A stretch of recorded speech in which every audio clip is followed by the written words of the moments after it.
Now, isn't it amazing on Friday? I went through a list of players, and I happened to talk about Jason Heyward, but I also talked about Connor Joe, how he was still available out there. Well, wouldn't you know it? Later in the morning, after I got off the air, we did almost an hour show on Friday. Shortly after that, Connor Joe signs a 1 year deal with the Padres for about $1 million. Isn't that amazing? I guess AJ must have been listening to my program. But Connor Joe, I know very well. I know him very well. First time I ever met him was at Torrey Pines High School. I was working out a pitcher, and the pitcher, I told him to bring a catcher. He brought Connor Joe when they were playing at USD, and I met Connor there. And then when I was working for John Boggs, we represented Connor Joe. But that isn't how I found out that he was going to sign with the Padres. I just said he was out there. I know he's been working out at USD with a bunch of pro players. I think he had another offer, but the Padres came in and, hey, he wants to play in San Diego. Cancer survivor, battled testicular cancer back in 2020, missed an entire baseball season. He's a young man that plays with a lot of fervor, tough, hard-nosed guy, good arm. Last year played for the Pittsburgh Pirates, hit 228, 9 homers, 36 RBIs, can play left, can play right, can play first, probably could play third. He got a very strong arm, could probably play a little third base. And, coming out of Poway, and even when he was at USD, a lot of people liked him behind the plate, but he hadn't caught in several years. But in a pinch, he could be your catcher.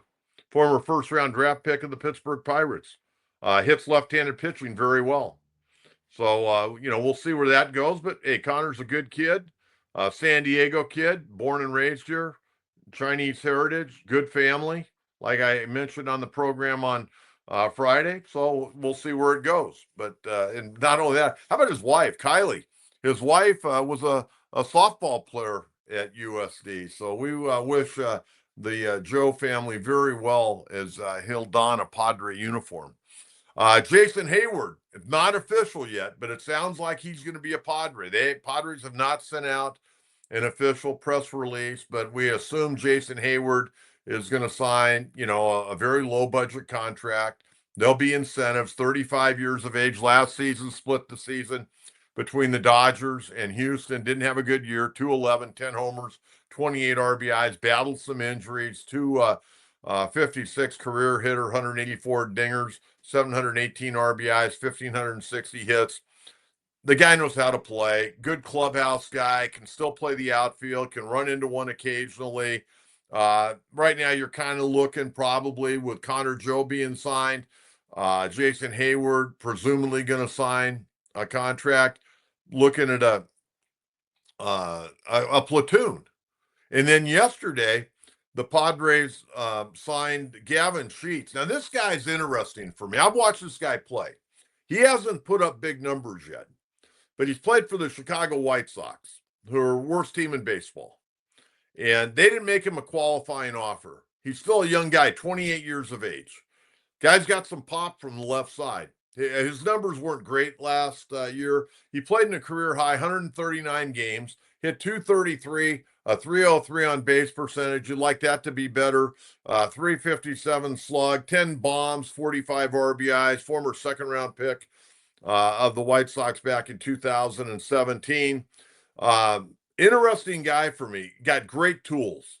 Can throw a little bit from the outfield. He can play left. He can play right if needed. And he can play first base. This guy's an interesting guy. Now, everybody will go, well, it's not Profar. Hey, let me tell you something about Jurickson Profar. Remember when Profar back in 2023 got DFA'd by Colorado? Do you realize when Jurickson Profar playing in the hitter-friendly ballpark at Coors Field, when he got DFA'd, of the qualified hitters in Major League Baseball, in both the American and National League, qualified hitters, you had to have X amount of at-bats at that point in time. He was the worst player in baseball.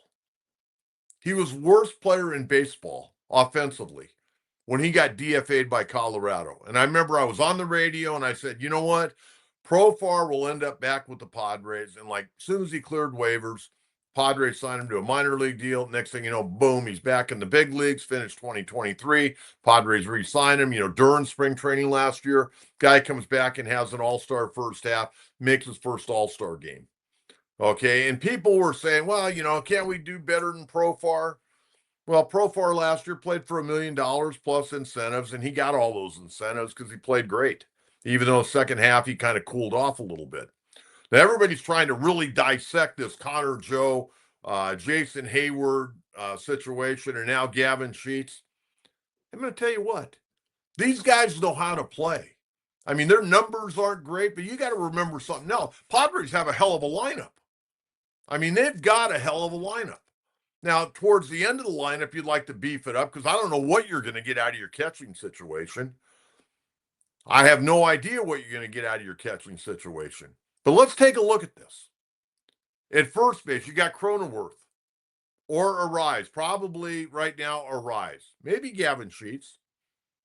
But it sounds like Cronenworth's going to play second. So you're going to get offensive production from second, short. Even though Xander Bogaerts has not been the same guy in San Diego that he was all those years in Boston, he's still giving you good offensive numbers. They're not bad. And then you know what you're getting out of the third base spot.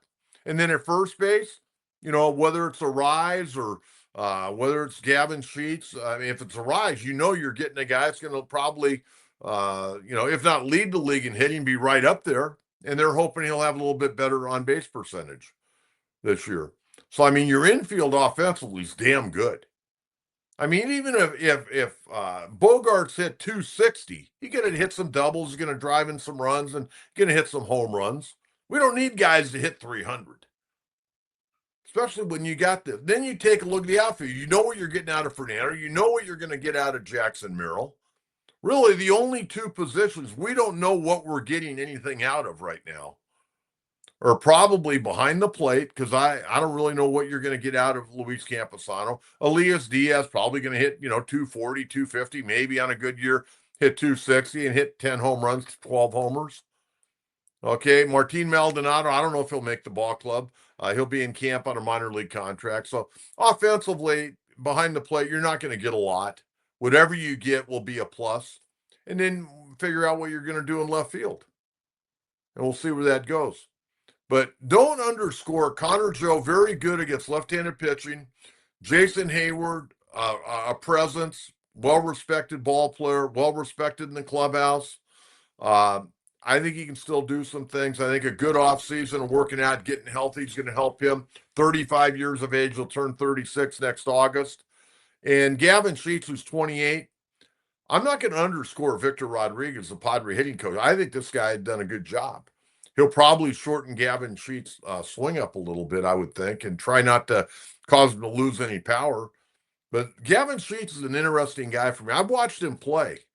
I think the guy can help the ball club, but we'll wait and see. Kirsten, love the Gavin Sheets pick. Absolutely, Kirsten. Totally, as I'm saying right now, I totally agree with that. I think he's a good physical athlete, good athlete. And with Connor Joe, Jason Heyward, Gavin Sheets, and these guys aren't going to play every day. That's what you got to. They're not going to play every day, but they're going to be able to add to the bench. Everybody loves to tease me about my old comment and my open. You got to have veterans on the bench. Look what it did last year. Peralta, Solano. You had guys coming off the bench last year that got the job done. And AJ knows that. You got to have veterans. And, is Connor Joe going to be in the All-Star game? Probably not.